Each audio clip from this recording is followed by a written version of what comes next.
Oui, mais, pardon.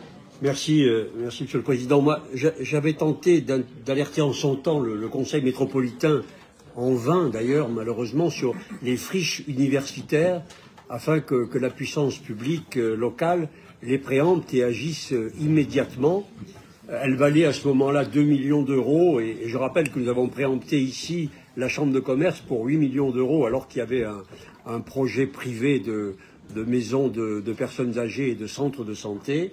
Et il me semblait prioritaire, du point de vue de la nature en ville, de la préservation de la biodiversité et de l'objectif de neutralité carbone, de ne pas urbaniser la Bastille plutôt que d'acquérir la Chambre de commerce. Il y avait un choix à faire, un choix financier à faire. Parce que la Bastille, effectivement, c'est la montagne magique des Grenoblois, des métropolitains. C'est une chance incroyable que d'avoir dans la ville la nature et la montagne accessibles à pied, en transport collectif. C'est quand même formidable de bénéficier de cela. Malheureusement, depuis un an, un bâtiment a été acquis et aménagé en logement, avec un lieu de restauration en toit-terrasse d'ailleurs extrêmement agréable, il faut le souligner au passage, et on ne peut tenir un quelconque grief au promoteur d'avoir saisi cette opportunité, ça c'est incontestable. Mais la conséquence, quelle est-elle? Puisqu'on est dans l'avenir, c'est la montée des voitures à la Bastille par la rue Maurice Ginoux, la création d'un parking gratuit de 80 places, évidemment indispensable pour cette activité, mais quel paradoxe et quelle contradiction.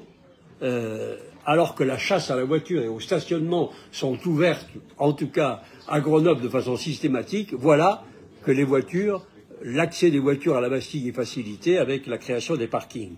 Et moi je vous alerte, puisque vous êtes dans les perspectives, sur le fait qu'il reste une seconde friche universitaire dont les travaux n'ont pas démarré et pour laquelle il est peut-être encore possible d'intervenir, parce que avec une seconde opération immobilière, quelle qu'elle soit, il va falloir à nouveau créer du parking et de l'accès voiture supplémentaire par cette montée Maurice Ginoux, c'est-à-dire continuer l'accroissement de l'accès voiture à la Bastille. C'est totalement à l'opposé des perspectives d'ensemble auxquelles j'adhère que cette délibération présente, cette délibération très sympathique, comme souvent d'ailleurs quand il s'agit des intentions. Une délibération qui montre aussi, d'ailleurs, quand on la lit dans le détail, la lourdeur considérable du fonctionnement de notre métropole avec ses partenaires. C'est-à-dire, l'usine à gaz qu'il est nécessaire de mettre en place pour seulement réfléchir, je ne parle pas d'agir, à un sujet, c'est vraiment tout à fait inquiétant sur l'efficacité de la suite, d'autant qu'il est fait état d'urbanisme transitoire, qui nous inquiète plutôt compte tenu de l'expérience que nous vivons à Grenoble, car en fait, l'urbanisme transitoire, qu'est-ce que c'est? Ce sont des minorités, là aussi, très, très respectables, qui s'emparent d'un site, d'un lieu, mais évidemment qui n'ont aucune considération pour toutes les autres conséquences autour. On le voit, nous on a un site comme ça à l'abbaye qui est l'urbanisme transitoire, et l'environnement est totalement dégradé parce qu'il n'est pas pris en charge par le fonctionnement des projets qui sont autorisés.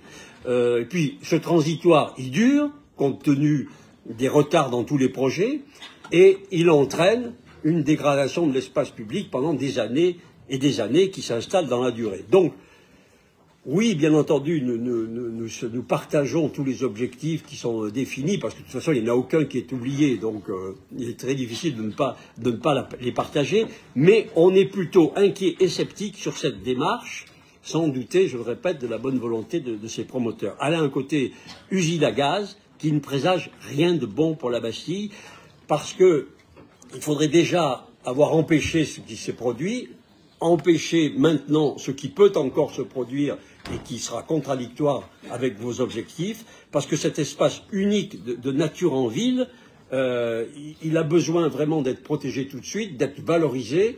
Il y a des potentialités formidables, effectivement, avec la libération du rabot, pour en faire un lieu de nature et de biodiversité de toute la métropole. C'est ce que nous souhaitons.